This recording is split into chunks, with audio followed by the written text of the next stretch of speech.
কারবারের জানি গো ওষুধ কি রাঁধছে কি গন্ধ বাড়িছে ভাল লাগতেছে গন্ধটা দেখকাল শুনুর মার বাড়িতে মনে রাঁধছে দেখকেই যাই গো শুনুর মা বাড়িতে নেই।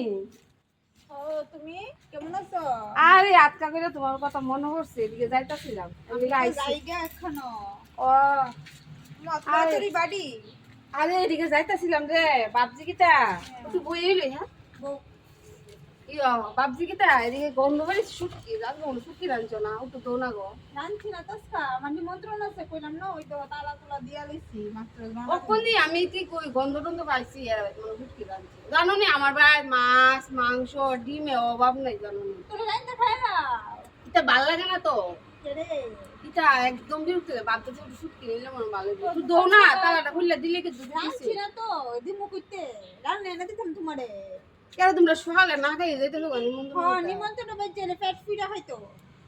বাইক রাখলে আবার খামু এটা কোন সময় উপহার দিমু ভালো করে খাইতাম না। এইটা করো করে কত শুটকি তো দিলে কি তুইছে রাঁধছি না বেরি যে একটা কথা কো